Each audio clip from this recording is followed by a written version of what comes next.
दोस्तों नमस्कार। दोस्तों, भारत के लोकतंत्र की बुनियाद जिन 3 पिलर पर खड़ी हुई है उसका जिक्र सही मायने में भारत के संविधान में भी नहीं है, क्योंकि भारत के भीतर लोकतंत्र का मतलब चुनाव होता है और चुनाव का मतलब इस देश के भीतर में पैसा होता है, अपराध होता है, हिंसा होती है। और इन 3 पिलर को अगर हटा लीजिएगा तो आप इस देश में चुनावी लोकतंत्र के काबिल नहीं कहलाएंगे। शायद इसीलिए जब बंगाल में चुनाव हो रहे थे तो कितना पैसा वहां पर बहाया गया, कितनी हिंसा हुई, किस तरीके से सेंट्रल फोर्सेस की मौजूदगी वहां पर चप्पे चप्पे पर करनी पड़ी। और इन सब के बीच चुनाव खत्म होने के बाद भी हिंसा ने एक नया रूप ले लिया, क्योंकि तब सेंट्रल फोर्सेस जा चुकी थी। क्या यह एक नजरिया लोकतंत्र का है, या फिर एक दूसरा नजरिया जो अब उत्तर प्रदेश में नजर आ रहा है, जहां पर आप उस बूथ तक नहीं पहुंच पाएंगे जहां पर वोट डालना है, जहां पर पर्चा भरना है और जिस अधिकारी को वो पर्चा सौंपना है वहां तक पहुंचना मुश्किल है। हो सकता है अगर आप अपना नामांकन भरकर जा रहे हो तो पहले या तो वो दस्तावेज फाड़ दिए जाए या फिर आपको अगवा कर लिया जाए, वह भी बंदूक की नोक पर। हो सकता है आपके साथ मारपीट की जाए, हो सकता है आपको छलनी कर दिया जाए, कुछ भी हो सकता है। यह नजारा बंगाल के बाद उत्तर प्रदेश का है। लेकिन जिक्र इसी बात का है कि आखिर इन चुनावों में कितना पैसा, कितना अपराध, कितनी हिंसा हो रही है। तो क्या लोकतंत्र का मतलब यही है? और अगर लोकतंत्र का मतलब यही है, वह भी बंगाल और बिहार? जी नहीं। भारत के भीतर में चुनावी राजनीति लोगों की रगों में दौड़ती है, और खास तौर से वो बंगाल हो, उत्तर प्रदेश हो, बिहार हो, या फिर वैसे पिछड़े इलाके जहां पर कोई भी इंफ्रास्ट्रक्चर होता नहीं है।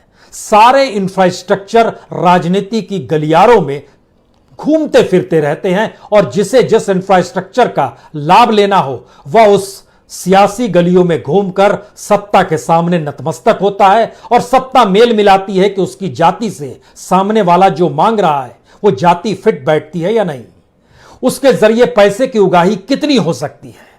यह स्थिति भारत के लोकतंत्र की ऐसी है जहां आप कह सकते हैं क्या वाकई भारत के भीतर चुनावी राजनीति ने इस देश की पूरे के पूरे सिस्टम को सड़ा दिया है। आज इस बात का जिक्र करने की इसलिए जरूरत है क्योंकि जिन राज्यों में चुनावी हिंसा को लेकर समूचे देश में हंगामा मचा हुआ है, और हर कोई मान रहा है कि उत्तर प्रदेश में 2022 ही नहीं 2024 तक का यह नजारा है जिसकी अभी शुरुआत हुई है, और देश के भीतर हर कोई मान रहा है अगर स्थिति वाकई विकट होती चली गई तो 2024 के लोकसभा चुनाव तक कितना पैसा बहाया जाएगा, कितने अपराध होंगे और कितनी हिंसा होगी, इसका कच्चा चिट्ठा शायद भारत के दस्तावेजों में दर्ज करना भी मुश्किल हो जाएगा। आप कहेंगे कुछ बड़बोलापन है इसमें, आप सोचेंगे इतनी हिंसा होती नहीं है, इतना पैसा खर्च होता नहीं है। तो आज बात कहां से शुरू की जाए? जो बीत चुका है उसको लेकर, या जो हो रहा है उसको लेकर? हमें लगता है कि उत्तर प्रदेश में जो हो रहा है, पहले उसमें जो जो चीजें दर्ज है संवैधानिक तौर पर, कानूनी तौर पर, उसको ही देख लीजिए। उसके बाद जिक्र बंगाल का होगा, देश का होगा, और तब आप समझ पाएंगे इस देश के भीतर में राजनीति अपने आप में क्यों ऐसा इंफ्रास्ट्रक्चर है जहां पर बच्चे का एडमिशन कराना हो तो राजनीतिक दरवाजे पर आपको दस्तक देनी पड़ती है। उस बच्चे के एडमिशन के साथ अगर लगता है कि हायर एजुकेशन की दिशा में आपको कुछ रियायत चाहिए तो भी आपको कहीं ना कहीं राजनीति का दरवाजा खटखटाना ही होगा। केंद्र सरकार के स्कूल, चाहे वो नवोदय हो, चाहे वो सेंट्रल स्कूल यानी केंद्रीय विद्यालय हो, वहां पर नामांकन कराने का मतलब है कि आपके पास तकरीबन 5 से 10 लाख रुपए होने चाहिए। इस देश के भीतर में अगर आपको एम्स में इलाज कराना है तो भी आपको राजनीतिक दस्तक देनी होगी। जिला अस्पतालों में अगर ऑपरेशन की डेट आपको नहीं मिलती है तो भी आपको दस्तक देनी पड़ेगी। यानी सवाल सिर्फ रोजगार का नहीं है, बल्कि उस सिस्टम का है जिस सिस्टम की सारी नब्ज पर इस देश में सत्ताधारियों ने अपनी उंगलियां से दबा दिया है उसे, और उन उंगलियों के पास आप रेंगते हुए पहुंचते हैं और कहते हैं मेरा यह काम हो जाए तो बहुत भला हो।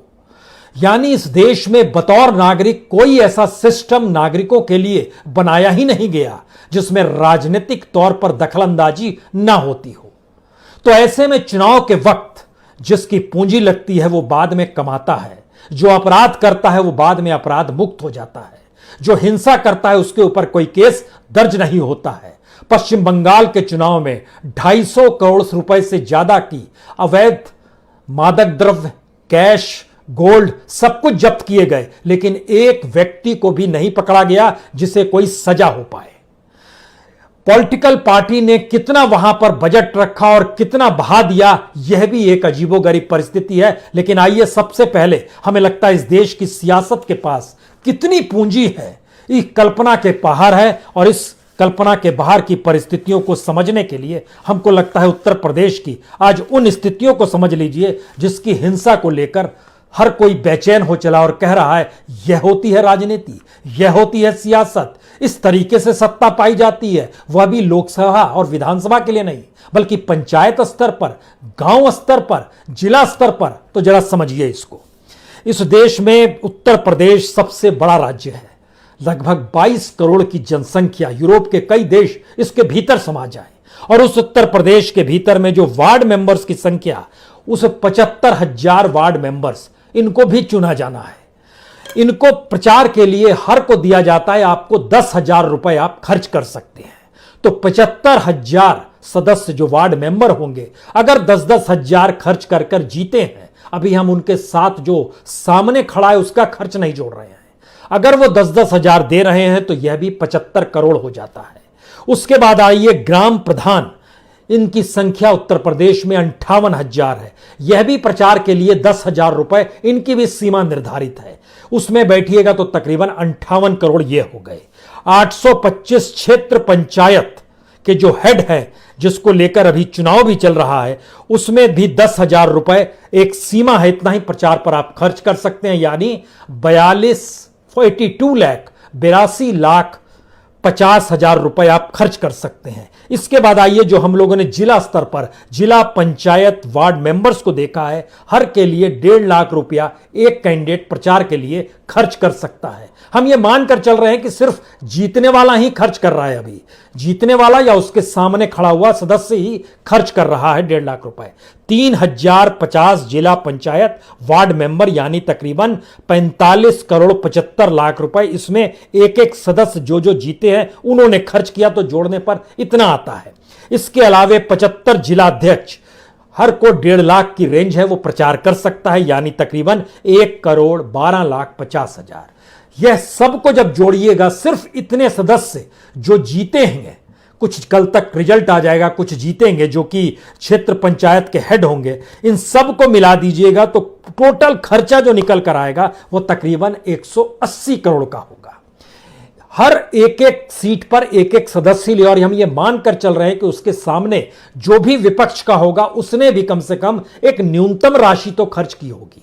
उस राशि का मिला दीजिएगा तो तकरीबन 361 करोड़ टोटल 2 कैंडिडेट के नाम पर खर्च हुआ। लेकिन जानकारी मिली कि एवरेज जो पूरे राज्य के भीतर में जो ग्राम पंचायत से लेकर जिला अध्यक्ष तक की परिस्थिति थी, उसमें एवरेज 4 उम्मीदवार मैदान में थे ही, और इन पर जो खर्च हो रहा था, टोटल औसत जो निकाला गया वो 722 करोड़। आप कहेंगे 722 करोड़ रकम तो कहीं ज्यादा है नहीं, हमें भी नहीं लगती है, खासतौर से चुनाव के मद्देनजर जब हम ग्रामीण क्षेत्रों के पूरे इलाके और जिला के अध्यक्षों को लेकर जोड़ रहे हैं। लेकिन उसके बाद जब अलग से जानकारी आनी शुरू हुई कि कितना खर्च प्रति कैंडिडेट किया जा रहा है, तो पता चला कि वार्ड मेंबर हो, ग्राम प्रधान हो या क्षेत्र के पंचायत हेड को लेकर लगभग 3 से 5 करोड़ रुपए प्रति सीट की कीमत है। और जो जिला पंचायत वार्ड है और जिला अध्यक्ष है, उसमें तकरीबन 10 से 15 करोड़। इसका भी जब हमने एवरेज निकालना शुरू किया तो एवरेज निकालते निकालते स्थिति यह आ गई कि लगभग जानकारी मिली कि 33,000 करोड़ रुपए उत्तर प्रदेश के भीतर उन चुनावों में फूके गए, जिस 33,000 करोड़ के आगे की परिस्थिति में विधानसभा जो 403 सीटों का है और अगले साल चुनाव यानी 8 महीने बचे हैं, वहां पर चुनाव होना है। तो यह 33,000 करोड़ रुपया जो खर्च हुआ है, इसकी उगाही कैसे करेंगे? एक बात। दूसरी बात, कोई भी जब पैसा लगा रहा है तो वह अपराधी तो होगा नहीं, लेकिन उसके ऊपर कुछ चार्ज तो लगे होंगे, और जब वो एफिडेविट दाखिल करता है तो बताता है कि हमारे ऊपर कौन कौन से क्रिमिनल केसेस चल रहे हैं, सजा हुई या नहीं हुई, लेकिन उसने जो अपराध किए हैं, जिसकी एफआईआर दर्ज है, उस एफआईआर के मार्फत जब निकलना शुरू हुआ तो पता चला कि लगभग 60% लोग अपराधी हिस्से में निकल कर आते हैं। उनके ऊपर कोई ना कोई आपराधिक केस चल रहा है। इसमें से 40% ऐसे हैं जो सीरियस क्रिमिनल चार्जेज जिन पर है, जो कि नॉन बेलेबल होते हैं। अब आप सोचिए कि अपराधी चुनाव लड़ रहे हैं, उन अपराधियों ने अपराध करके पैसा बनाया है, वो चुनाव लड़ रहे हैं, तो हिंसा नहीं होगी क्या?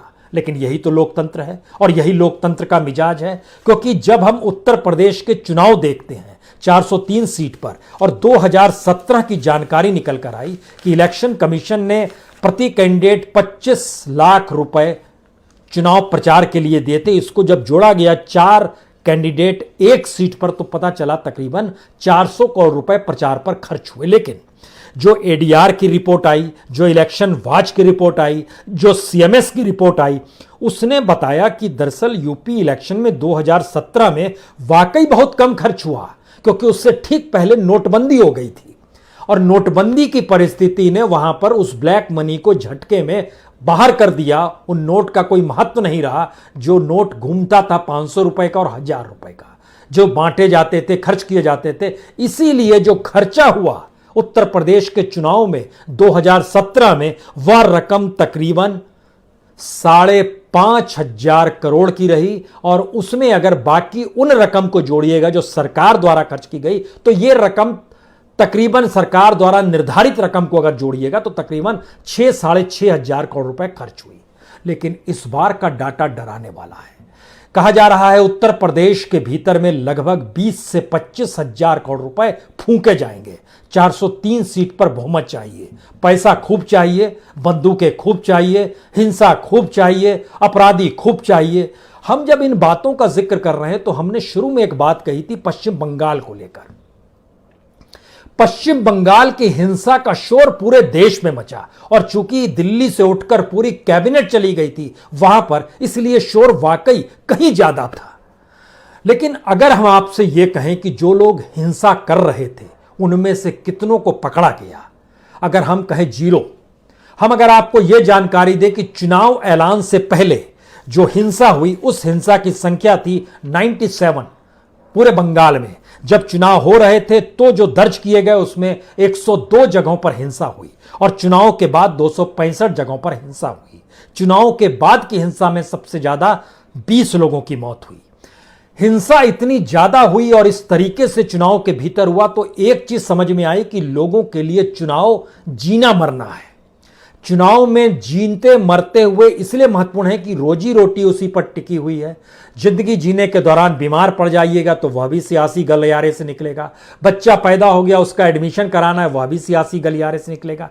यानी जिंदगी की तमाम जरूरतें जब राजनीति ने अपनी मुट्ठी में भेद रखी है और मुट्ठी में भेदे हुए जो लोग हैं वह दरअसल अपराधी हैं। क्या उन पर आपराधिक आरोप, वह भी सीरियस क्रिमिनल केसेस का है? तो हमको लगता है एक बात जरा बंगाल चुनाव के मद्देनजर समझने की कोशिश कीजिएगा। यह बड़ा सीरियस मामला है क्योंकि इस देश के भीतर में इस बात का जिक्र बार बार होता है कि केंद्र सरकार द्वारा तय की गई जब सुरक्षा बल उन जगहों पर चली जाती है तो स्टेट पुलिस क्राइम में शामिल नहीं हो पाती है और सेंट्रल फोर्सेस चूंकि बाहर से आई होती है इसीलिए चुनाव में हिंसा कम हो जाती है। नहीं तो पश्चिम बंगाल में पता नहीं क्या हो गया होता। संयोग ऐसा है कि पश्चिम बंगाल के ही एक सांसद को इस देश के भीतर में जो होम मिनिस्ट्री है, जो लॉ एंड ऑर्डर देखती है और जो तमाम केंद्रीय सुरक्षा बलों को तय करती है कि आपको जाना है वहां पर चुनाव सफलतापूर्वक कराने हैं, पहली बार पश्चिम बंगाल से जो शख्स निकल कर आए हैं वो बेहद युवा है, उम्र तकरीबन 35-36 साल है। वह गृह राज्य मंत्री बने हैं। उनका नाम है निशीथ प्रमाणिक। बात इससे साफ नहीं होगी, बात इससे साफ होगी कि जिनके हाथ में लॉ एंड ऑर्डर है उन पर भी 11 केसेस ऐसे दर्ज हैं जिन केसेस में नॉन बेलेबल स्थिति है, यानी आपको जमानत भी नहीं मिल सकती है। जब इन्होंने एफिडेविट भरा तो उसमें बहुत साफ तौर पर लिखा कि किसी भी अपराध के लिए इन्हें कोई सजा नहीं हुई है, यानी ये कन्विक्टेड नहीं है। तो ऐसे में जो सारे आरोप हैं, हमको लगा उसी की फेहरिस्त जरा देखी जाए। इन पर कुल 13 केसेस चल रहे हैं जो देश के गृह राज्य मंत्री हैं। उसमें एक 302 की भी धारा है। दिनहट्टा में जो इनकी कॉन्स्टिट्यूंसी का इलाका है, कूच विहार में, इनकी कॉन्स्टिट्यूंसी के भीतर में इन पर जो दर्ज किया गया केस नंबर 155/18, ये 12 अप्रैल 2018 को हत्या का आरोप इन पर दर्ज किया गया। ये पूरा मामला एसीजीएम कोर्ट में चल रहा है दिनहट्टा के। बात होती कि इसके बाद समझ जाए, लेकिन उसके बाद 14 अगस्त 2018 को अटेम्प्ट टू मर्डर यानी 307 की धारा इन पर लगी, केस नंबर 322/18। यह भी दिनहट्टा में चल रहा है। इसके बाद फिर 6 दिसंबर 2020 को फिर से अटेम्प्ट टू मर्डर का केस लगा। यह केस नंबर 464/2020 है। यह भी एसीजीएम कोर्ट में दिनहट्टा में चल रहा है। यानी हत्या का केस है, आरोप की हत्या का केस है, हत्या के आरोप का केस है।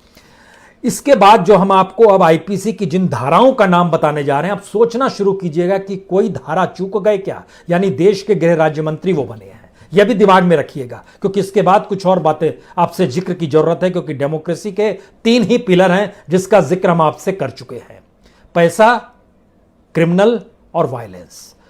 बहरहाल, देश के गृह राज्य मंत्री निशीथ प्रामाणिक पर जो 302 और 307 के अलावे जो आईपीसी की धारा है, उसमें 399 भी है, जिसका मतलब होता है डकैती की तैयारी कर रहे थे। उसके अलावे धाराओं को देखिए और सोचना शुरू कीजिए कि कौन कौन से क्राइम के आरोप इन पर लगे हैं। IPC 341, IPC 326, IPC 148, IPC 147, IPC 427, IPC 420, 420 भी है इसमें, आईपीसी 326, आईपीसी 506, आईपीसी 120 भी यानी क्रिमिनल कॉन्स्पिरेसी भी है, आईपीसी 1448, आईपीसी 186, आईपीसी 379 यानी चोरी का भी आरोप है, IPC 457, IPC 380, IPC 461, IPC 332, IPC 353। ये सारे आरोप इस देश के गृह राज्य मंत्री पर लगे हुए हैं। किसी में वो कन्विक्ट नहीं है जो उन्होंने एफिडेविट दायर की, उसमें 13 केसेस का जिक्र किया गया है, 11 केस में नॉन बेलेबल की परिस्थिति है। तो अगला सवाल आता है कि इस देश के प्रधानमंत्री ने जब इस बात का जिक्र 2014 में ही किया था कि जो आप पर आरोप लगते हैं कम से कम उसको आप अदालतों में साफ करके आइए, तो फिर मतलब क्या हुआ जब आपने साफ ही नहीं किए, केसेस चल रहे हैं और उन्हीं के हाथ में इस देश की, राज्य की भी नहीं, इस देश के लॉ एंड ऑर्डर को दे दिया गया। अब सवाल यह है कि राज्य की मुख्यमंत्री ममता बनर्जी पर जब दिल्ली से कोई आवाज उठाई जाएगी कि वो क्राइम कर रही हैं, तो ममता बनर्जी कहेंगी वहां से आपके यहां तो सारे क्रिमिनल बैठे हुए हैं। हम क्रिमिनल का जिक्र भी इसलिए कर रहे हैं क्योंकि एसोसिएशन फॉर डेमोक्रेटिक रिफॉर्म की रिपोर्ट बतलाती है कि मौजूदा वक्त में मोदी मंत्रिमंडल में 77 मंत्री हैं, 77, और एक खुद है वो 78 हो गए। उस 77 और 78 में से 33 ऐसे हैं जिन पर क्रिमिनल केसेस चल रहे हैं, यानी तकरीबन 40% ऐसे हो गए जिन पर क्रिमिनल केसेस चल रहे हैं। उसमें से 24 ऐसे हैं जिन पर सीरियस क्रिमिनल केसेस चल रहे हैं। इसमें मर्डर भी आता है, अटेम्प्ट टू मर्डर भी आता है, रॉबरी भी आता है। जो भी आप सोचना चाहते हैं सोच लीजिए।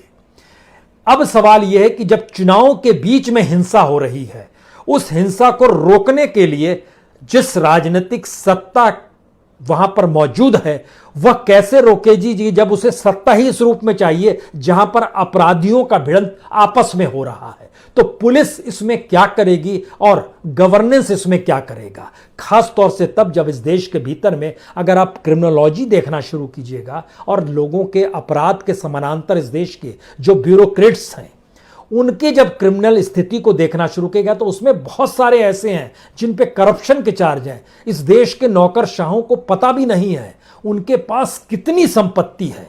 हम लोगों ने मध्य प्रदेश में एक आईएएस अफसर कपुल को देखा था, पति पत्नी दोनों आईएएस, और उनके तकिए में से छेद किया गया, वहां भी पैसा था। उनके तोशक जो बिछाया जाता है उसमें छेद किया गया, वहां भी पैसा था। इतना पैसा, इसका उपभोग भी वो नहीं कर पाएंगे। और हमें पता नहीं कि इस दौर में पॉलिटिशियंस भी याद आते हैं। ये पॉलिटिशियंस भी कितना पैसा कमा लेते हैं।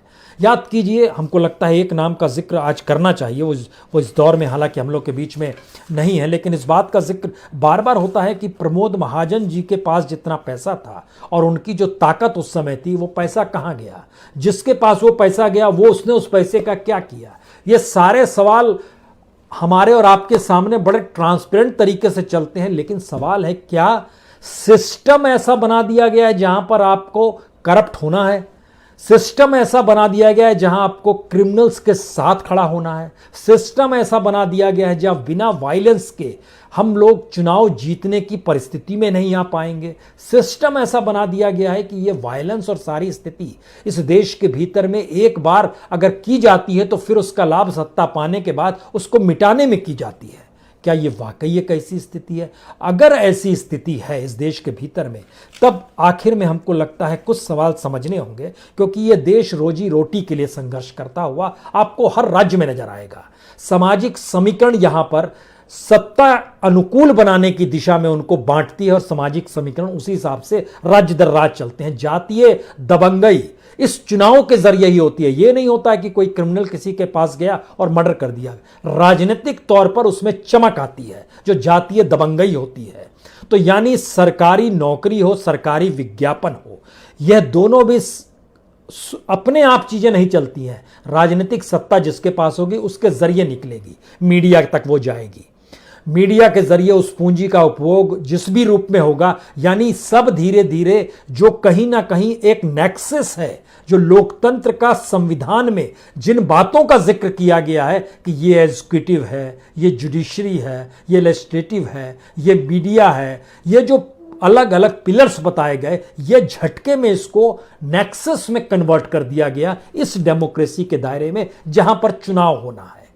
इसीलिए उत्तर प्रदेश के चुनाव के भीतर का दर्द जब आप देखना शुरू करेंगे तो आप ये जानकर हैरत करेंगे, जब एक सीट के लिए इतनी मारामारी है तो उस जगह पर सत्ताधारी दल के नेता और सत्ताधारी दल के पंचायत या जिला अध्यक्ष के तौर पर निर्विरोध कैसे जीत जाते हैं।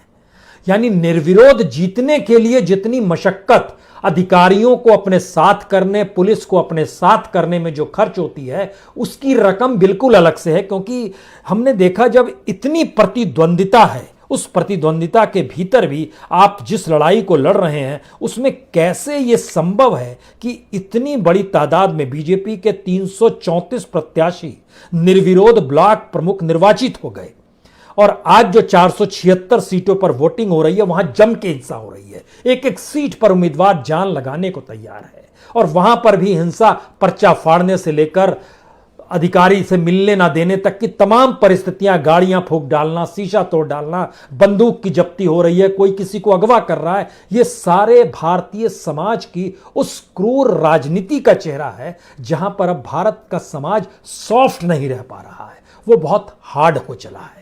और इतना हार्ड हो चला है कि राजनीति अगर कुछ भी करती है तो उसको लगता है शायद यह इस व्यवस्था का हिस्सा है। क्योंकि जिस तरीके से निर्विरोध की स्थिति क्षेत्र पंचायत अध्यक्ष के तौर पर जो नजर आई और जो आज की तारीख में जिला पंचायत अध्यक्ष में भी यह देखा गया कि 21 पद निर्विरोध बीजेपी ने जीत लिए। और उसमें कौन कौन से इलाके थे आप कल्पना कीजिए, बनारस, मऊ, शाहजहांपुर, आगरा, गाजियाबाद, मुरादाबाद, बुलंदशहर, गौतम बुद्ध नगर, झांसी, ललितपुर, शास्त्री, गोरखपुर, गोंडा, पीलीभीत, बहराइच, इन तमाम जगहों पर इतना संघर्ष है पॉलिटिकल पार्टी में, लेकिन ये निर्विरोध जीत गए। जैसे सामने वाला तश्तरी में लेकर खड़ा था कि हम नहीं लड़ेंगे।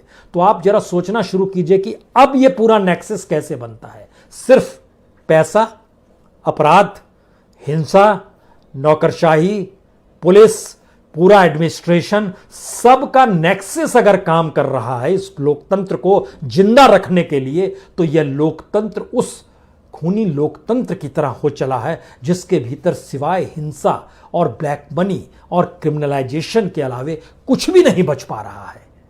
शायद इसीलिए बार बार आस जगती है कि इस देश के भीतर में लोग ही एक विपक्ष की भूमिका में आएंगे, अन्यथा राजनीतिक दलों के सामने एक ही सिस्टम है जहां पर चुनाव कैसे जीतना है यह उनको उसी सीख और उसी कटघरे का पाठ उन्होंने किया है, तो वह पैसा लगाएंगे, वह अपराधियों को भेजेंगे, वह हिंसा करेंगे। लेकिन इस देश की जनता जब जागृत होगी, वह अगर समझना शुरू कर दे अपने तौर पर इस सियासत को और साधना शुरू कर दे, तो इन राजनीतिक दलों के समानांतर भी कुछ चीजें खड़ी हो पाएंगी। अन्यथा हमारे सामने वही सारी चीजें हैं, जो चोर है वही कोतवाल है, जो कोतवाल है वही चोर है। अब आप क्या करोगे, कैसे रोकोगे? ये बहुत बड़े सवाल हैं जो बंगाल के दौर में सुनाई दिए। यूपी की गूंज कहीं ज्यादा बड़ी होगी और ये होते होते 2024 तक किस परिस्थिति में ले जाएगा देश को, शायद यह एक अनसुलझा सा सवाल है देश के सामने। बहुत बहुत शुक्रिया, बहुत बहुत शुक्रिया। दोस्तों नमस्कार। दोस्तों, भारत के लोकतंत्र की बुनियाद जिन 3 पिलर पर खड़ी हुई है, उसका जिक्र सही मायने में भारत के संविधान में भी नहीं है। क्योंकि भारत के भीतर लोकतंत्र का मतलब चुनाव होता है और चुनाव का मतलब इस देश के भीतर में पैसा होता है, अपराध होता है, हिंसा होती है। और इन 3 पिलर को अगर हटा लीजिएगा तो आप इस देश में चुनावी लोकतंत्र के काबिल नहीं कहलाएंगे।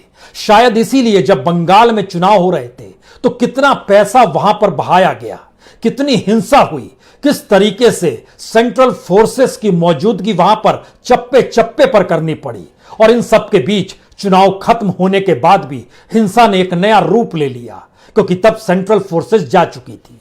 क्या यह एक नजरिया लोकतंत्र का है, या फिर एक दूसरा नजरिया जो अब उत्तर प्रदेश में नजर आ रहा है, जहां पर आप उस बूथ तक नहीं पहुंच पाएंगे जहां पर वोट डालना है, जहां पर पर्चा भरना है और जिस अधिकारी को वो पर्चा सौंपना है वहां तक पहुंचना मुश्किल है। हो सकता है अगर आप अपना नामांकन भरकर जा रहे हो तो पहले या तो वो दस्तावेज फाड़ दिए जाए या फिर आपको अगवा कर लिया जाए, वह भी बंदूक की नोक पर। हो सकता है आपके साथ मारपीट की जाए, हो सकता है आपको छलनी कर दिया जाए, कुछ भी हो सकता है। यह नजारा बंगाल के बाद उत्तर प्रदेश का है। लेकिन जिक्र इसी बात का है कि आखिर इन चुनावों में कितना पैसा, कितना अपराध, कितनी हिंसा हो रही है। तो क्या लोकतंत्र का मतलब यही है? और अगर लोकतंत्र का मतलब यही है, वह भी बंगाल और बिहार? जी नहीं। भारत के भीतर में चुनावी राजनीति लोगों की रगों में दौड़ती है, और खास तौर से वो बंगाल हो, उत्तर प्रदेश हो, बिहार हो, या फिर वैसे पिछड़े इलाके जहां पर कोई भी इंफ्रास्ट्रक्चर होता नहीं है।